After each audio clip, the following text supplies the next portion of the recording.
29-year-old Satoru leads a dreary life. Since his passion to work as a manga artist does not suffice to make ends meet, he also earns a living as a pizza delivery boy. Satoru's life may seem ordinary, but he has an extraordinary gift.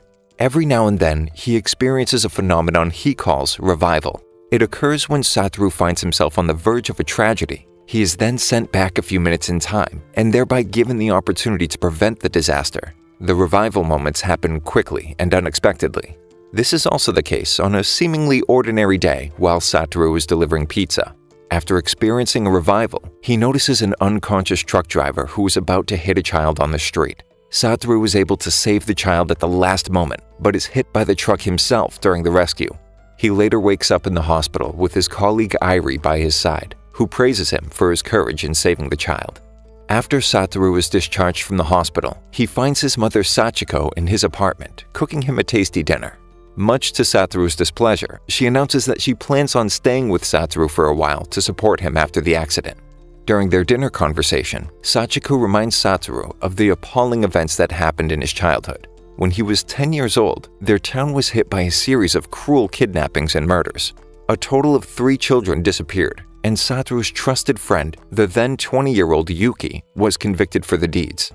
When Satoru and Sachiko visit a local shopping center a few days later, Satoru experiences his next revival. He alerts his mother that something seems to be wrong, and Sachiko inadvertently manages to prevent the abduction of a little girl by making eye contact with her almost kidnapper. Sachiko ponders over the incident for a while, as the supposed kidnapper seemed to be familiar to her. She finally concludes that she knew who he was, and the witnessed events indicate that he's likely the real perpetrator from the kidnappings that happened 18 years ago. At home, she eagerly awaits Satoru to inform him about her revelation. However, an unknown man suddenly breaks into the apartment and stabs Sachiko to death before she can share her suspicions. When Satoru comes home and finds his mother's lifeless body, he falls to his knees and sees the knife in her. Suddenly, his neighbor stands in the doorway, sees Satoru with blood-smeared hands, and calls the police in panic. The police arrive to arrest Satoru for his mother's murder, but Satoru manages to escape. He distraughtly runs down the street until he suddenly finds himself in a strange environment. When Satoru regains full consciousness, he realizes that he had just experienced a very long revival. He's back in his hometown, but as a 10-year-old boy in 1988, the year of the kidnappings. After his initial confusion, he determines that the purpose of this absurd situation is that he was given a second chance to prevent multiple terrible tragedies: the kidnappings of the 3 children in 1988 and the murder of his mother. Satoru is overjoyed to see his mother back home and immediately sets out to prevent the first kidnapping of his classmate Caillou. He decides that the best way to protect Caillou is to make friends with her. However, he soon realizes that Caillou doesn't have an easy life at home, which is evident by her reserved nature and the bruises on her legs. Satoru's friend Kenya is impressed with Satoru's efforts to befriend Caillou and points him to a text she has written. The text, titled "The Town Where Only I Am Missing," is a heartbreaking story that hints at Caillou's difficult life and the terrible abuse she receives from her mother on a daily basis. Thereupon, Satoru invites Caillou to his upcoming birthday party and learns that Caillou's birthday is the same day as his, March 2nd.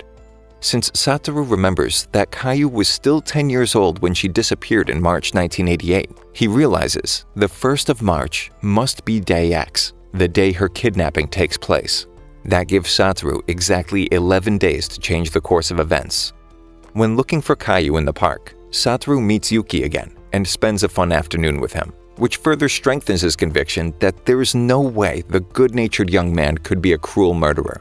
This now gives Satoru another person to save from the tragic events: Yuki, who's awaiting the death penalty in Satoru's present, the year 2006. When Satoru later continues his search for Caillou at her house, he finds her cowering on the floor of her shed, scantily clad and covered in bruises.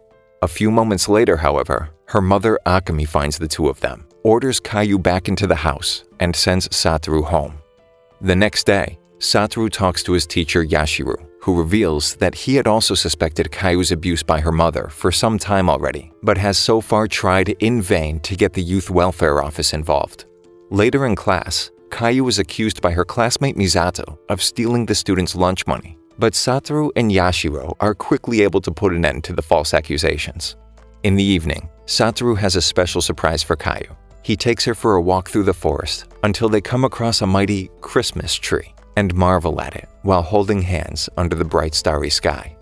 A few days before the abduction date, Satoru invites Caillou to the local science center to spend the day with her, thus keeping her away from her mother. While strolling through the science center, Satoru experiences a strange sense of déjà vu and suddenly remembers that he was also there 18 years ago. The following Tuesday is Day X. Satoru spends the whole day with Caillou at the youth center and then accompanies her home in the evening. During the night, Satoru watches Caillou's house and is relieved when the clock strikes midnight with no major events. The next day, while Satoru and Caillou go shopping for their birthday party, Satoru experiences another déjà vu at the supermarket. At home, the two birthday children are warmly welcomed by their friends and Sachiko and spend a merry celebration together. Satoru falls asleep, happy and relieved. He seems to have indeed been successful in changing the future and averting tragedy. The next day, Satoru rushes to school after oversleeping. To his great shock, he finds that Caillou is not there. Satoru is distraught by the fact that he could not prevent Caillou's disappearance, but apparently only delay it by 2 days. 6 days later, the second victim, Aya, a girl from the neighboring school, also disappears. The incidents from 18 years ago seem to be happening in an almost identical way for a second time. When Satoru passes Caillou's house a few days later, he watches Akemi lovelessly disposing of Caillou's belongings. Desperation rises in him, and he runs hysterically down the street, until he suddenly finds himself back in 2006 as a 29-year-old man. There, he's still suspected of murdering his mother and urgently wanted by the police. When his restaurant manager contacts him, Satoru is initially under the impression that he can find safe shelter with him, but it turns out to be a trap, as the manager is in cahoots with the police. Airi rescues him from his predicament and hides him at her house, as she firmly believes in his innocence. The next day, Satoru searches for all the information about Caillou's disappearance he can find, and realizes that his actions did in fact have an impact on the future, albeit not enough. However, when the manager suspects Airi of hiding Satoru at her house, Satoru has to leave again and finds his next hiding spot under a bridge. As Airi is packing some things at her home to take to Satoru, she receives a frightening message on her phone, signed in Satoru's name. Suddenly, her room fills with dense smoke, and she is hit by a violent explosion. When Satoru arrives at Airi's burning house, he immediately runs inside to save her. She seems to be too heavy to carry for Satoru alone, but suddenly, the manager comes and helps him. In order to avoid Satoru running into the police, the manager takes over the last stretch to the door alone. Airi quickly slips her phone into Satoru's pocket before he flees out the back door. After Satoru reads the message on Airi's mobile, he immediately calls a former journalist colleague of his mother's and arranges a meeting with him. The man named Sawada informs Satoru about the official reports of the events of the kidnapping series from 1988. The act always had one thing in common. They framed Yuki as the perpetrator. Sachiko, who had now found out the true identity of the perpetrator, was likely murdered by the same man, so as not to reveal him. Later, Satoru and Airi meet again under the bridge, and Airi reveals that she suspects a man named Nishizono to be behind the fire at her house. Suddenly, the police appear to find and arrest Satoru. As he is conducted to the car in handcuffs, he sees a man standing among the investigators who looks oddly familiar. Before entering the police car, Satoru knows he still has a mission to complete and manages to force a revival to the year 1988 through sheer force of will. He finds himself in the Science Center on the 28th of February, the moment when he had experienced his first déjà vu, and thus seemingly found himself back in the same timeline as the first time. Now, Satoru was given a third attempt to change the course of events. The next day at school, Kenya approaches Satoru about the strong change in character he had observed in him over the past few weeks. He promises to help him save Caillou. When Satoru and Caillou return home on the 2nd of March, they are once again surprised with a birthday party by their friends and spend a joyful day together. But to make sure things don't go the same as last time, Satoru briefly leaves his party to go to Yuki's house. He throws a stone through his window, thus providing Yuki with a reliable alibi, as the police will now be busy with him that evening. Satoru then goes after Caillou's mother, Akemi. He wants to push her down a flight of stairs, but is stopped at the last moment by Kenya, who makes him realize that there must be other ways than killing Akemi. So the two go back to the party, and Satoru explains his new plan to Caillou on the way home. He wants to kidnap her, with her consent, and take her to an old abandoned bus, where she's to hide for the next few days. On the second night in the bus, however, something sinister happens. An unknown man enters the bus. Caillou manages to hide until the stranger leaves again, but the incident leaves her shaken. March 3rd, Yashiro tells Satoru that he has informed the Youth Welfare Office about Caillou's disappearance, and they want to pay Caillou's mother a visit that same evening. However, the officials only find an empty house upon their visit. Back in the bus, Caillou asks Satoru to stay the night, as she is now afraid of the return of the mysterious intruder from the previous night. She points to a backpack and a cardboard box that seem to belong to the perpetrator. Looking at the contents, Satoru feels queasy as he immediately recognizes the kidnapper's tools. This means they are right now in the middle of the perpetrator's territory and the same spiral of crime. Satoru then decides to take Caillou home with him so that she can spend the night there in safety. March 4th, after Caillou's first homemade breakfast of her life, she finally goes back home to her mother, accompanied by Satoru and Sachiko. Akemi is furious about her daughter's disappearance, but in the middle of her tantrum, she's blindsided by the officials from the Child Welfare Services. When Akemi tries to drag Caillou to the police, she is suddenly stopped by her estranged mother.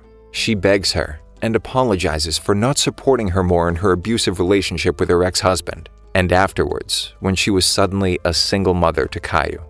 Akemi and her mother fall into each other's arms crying, and her mother promises to take good care of her granddaughter Caillou. As they say goodbye, Caillou thanks Satoru for saving her life.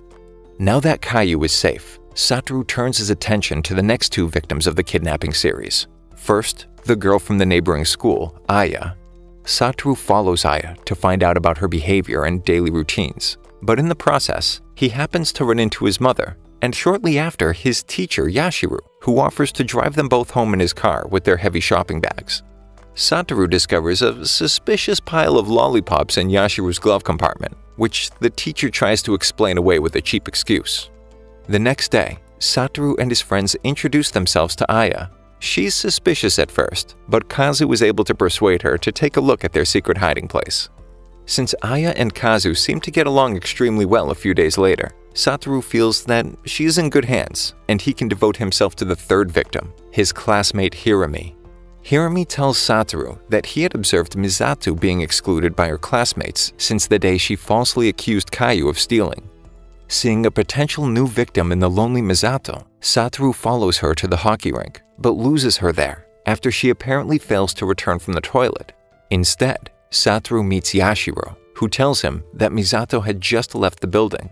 Just then, a van belonging to Yuki's family drives by. Satoru and Yashiro decide to chase the van in the car, but Yashiro suddenly reveals himself to Satoru as the real culprit. He deeply resents Satoru for constantly crossing his plans in the past couple of weeks, almost as if he knows the future. Therefore, Yashiro devised his revenge plan. He used Misato as bait to lure Satoru to the hockey rink and then into his car. Now his car is headed for a frozen lake. Yashiro gets out of the car and watches as it slowly sinks through the ice, while Satoru tries in vain to escape the rigged seatbelt. Satoru sinks into the icy water, and the beautiful moments of his life pass him by once more.